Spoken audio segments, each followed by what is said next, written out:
In 1899, a family portrait captured what appeared to be 6 living souls gathered in their finest attire. But when digital enhancement technology was applied to this seemingly innocent photograph over a century later, experts discovered that 3 of the children had already been dead for months.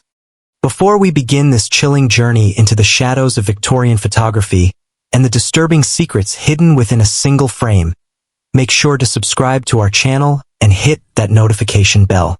You're about to witness how modern technology can unveil horrors that have been hiding in plain sight for over 120 years. Dr. Margaret Whitfield had spent 2 decades cataloging photographic collections for the Riverside Historical Society, her trained eye capable of discerning the subtlest details in Victorian-era images. The autumn of 2019 found her digitizing a recently donated collection from the estate of Edmund Cartwright, a reclusive collector whose obsession with 19th-century photography had filled 3 storage units. The portrait that would forever alter her understanding of historical documentation appeared unremarkable at first glance. Mounted on thick cardboard backing, the photograph measured 8 by 10 inches, its sepia tones well-preserved despite its age. The formal inscription read, "The Morrison Family, Autumn 1899, Blackwood Studios." 6 figures arranged themselves with rigid formality. Parents Henry and Elizabeth Morrison stood behind their 4 children, all dressed in Sunday finest against a painted pastoral backdrop. Dr. Whitfield positioned the photograph beneath her high-resolution scanner, a routine procedure she had performed thousands of times. The digital capture would preserve the image at 1,200 dots per inch, revealing details invisible to casual observation. As the scanning head moved across the surface, she noted typical artifacts of late 19th century photography: slight blurring from movement during extended exposure, and the characteristic grain pattern of silver halide crystals. It was only when she magnified the digital file that the first anomaly revealed itself. The youngest Morrison child, a girl who appeared no more than 4 years old, possessed an unusual quality around her edges, a subtle but distinct difference in photographic grain, suggesting her image had been composed differently than the rest of the family. Dr. Whitfield increased magnification further, detecting what appeared to be a barely perceptible outline around the child's figure, as if she had been photographed separately and incorporated into the family group through composite photography. Victorian photographers occasionally employed such techniques when family members could not be present, but the execution here was far more sophisticated than anything from that era. More troubling still, she detected similar anomalies around 2 more figures, a boy of perhaps 8 years and another girl who might have been 6. Dr. Whitfield contacted her colleague Professor James Hartwell at the university's forensic photography department. When she described her findings, Hartwell agreed to examine the digital files using advanced imaging software. The results arrived 3 days later, confirming her suspicions while raising far more disturbing questions. Hartwell's forensic software had isolated different photographic layers within the Morrison portrait, revealing that the 3 younger children had been photographed under entirely different lighting conditions than the rest of the family. The directional shadows and illumination patterns suggested they had been photographed while lying down, rather than standing upright as they appeared. The software also detected minute differences in photographic chemistry, indicating these images were significantly older than the 1899 date inscribed on the portrait. Professor Hartwell's analysis was clinical. The composite technique employed here represents work far beyond typical 1899 commercial photography capabilities. The seamless integration suggests post-mortem photography incorporated into a family portrait through methods I cannot explain. Post-mortem photography had been common throughout the Victorian era, often serving as the only visual record families possessed of deceased loved ones. But the technical sophistication required to seamlessly integrate such images into a living family portrait exceeded anything Dr. Whitfield had encountered. She began searching newspaper archives for any record of the Morrison family. The first mention appeared in the Riverside Daily Chronicle dated March 15, 1899. A brief obituary announced the death of Sarah Morrison, age 4, following a brief illness. 3 months later, another obituary documented Thomas Morrison, age 8, who had succumbed to consumption. A third obituary in August documented Mary Morrison, age 6, who died from brain fever. Dr. Whitfield cross-referenced the obituary descriptions with the portrait figures, confirming that the 3 children showing composite work were the same children who had died throughout 1899. Yet the Morrison family portrait was dated autumn 1899, months after all 3 children had been buried. She contacted Riverside Cemetery, requesting burial records. The ledger confirmed all 3 children had been interred between March and August 18, 1999. More troubling, the burial records contained detailed descriptions of the children's funeral attire, descriptions matching exactly the clothing they wore in the family portrait. Sarah Morrison had been buried in her white Sunday dress with pearl buttons and lace collar. Thomas Morrison's funeral suit was dark wool with brass buttons and bow tie. Mary Morrison's burial dress was blue cotton with ribbon trim and embroidered white flowers. Each child wore precisely the same garments described in their burial records. The cemetery records revealed that each burial had been preceded by extended viewing periods at the Morrison home, during which all 3 children had been photographed in their burial attire, a common practice providing families with final mementos. Dr. Whitfield visited the cemetery on a gray November afternoon, locating the Morrison family plot beneath bare elm trees. The 3 small headstones bore names and dates from the burial ledgers, their inscriptions weathered but legible after more than a century. Standing among graves of children who had died before moving pictures or radio, she struggled to reconcile the peaceful scene with the technological impossibility of their appearance in a portrait taken months after their deaths. The plot contained one additional grave, a larger headstone bearing Elizabeth Morrison's name, dated December 18, 1999, just 3 months after the family portrait. Returning to her research, Dr. Whitfield discovered Elizabeth Morrison's obituary in the December 23, 1899 Chronicle.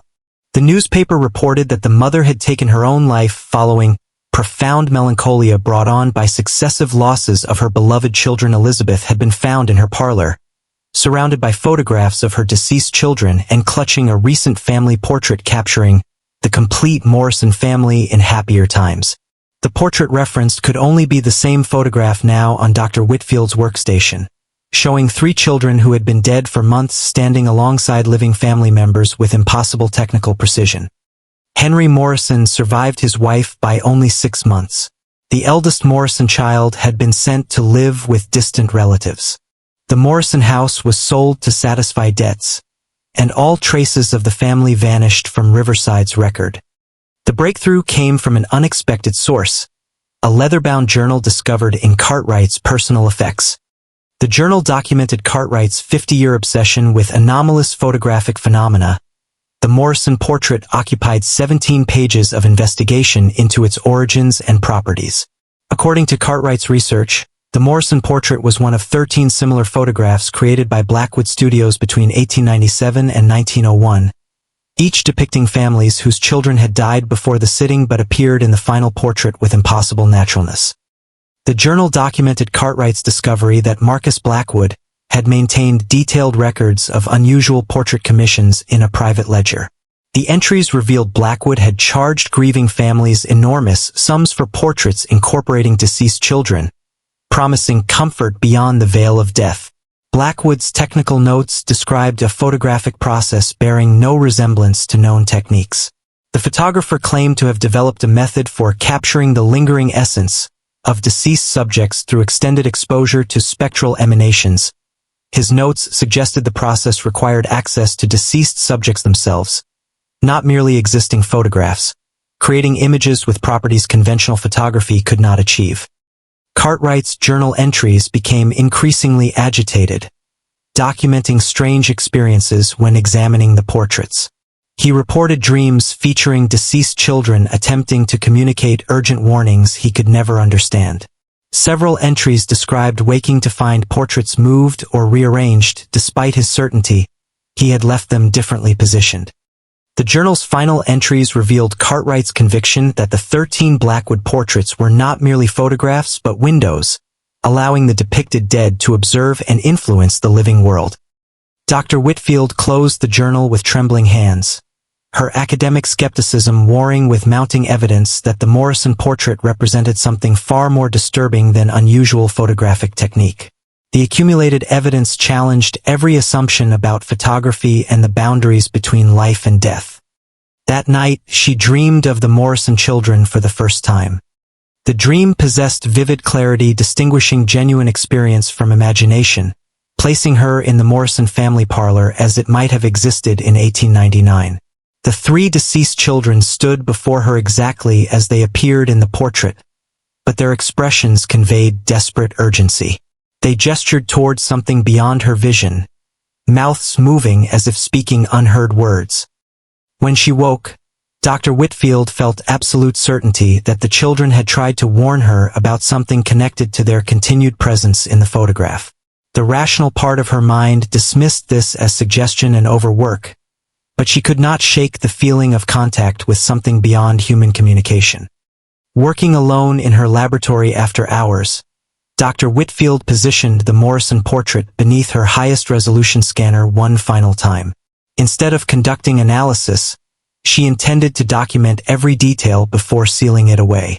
The digital record would preserve the image while removing the original from circulation, breaking whatever connection existed between the depicted dead and living world. As the scanning head moved across the portrait's surface, something unprecedented occurred. The three Morrison children began to move within the photograph itself, expressions shifting from urgent warnings to apparent gratitude. Their images grew clearer as scanning continued, as if digital capture was freeing them from constraints holding them within photographic emulsion for over a century. By scan completion, the three children had completely vanished, leaving only parents and surviving brother in a strangely empty composition. Dr. Whitfield stared at the transformed photograph with wonder and terror, realizing she had accomplished what Cartwright and countless researchers had failed to achieve.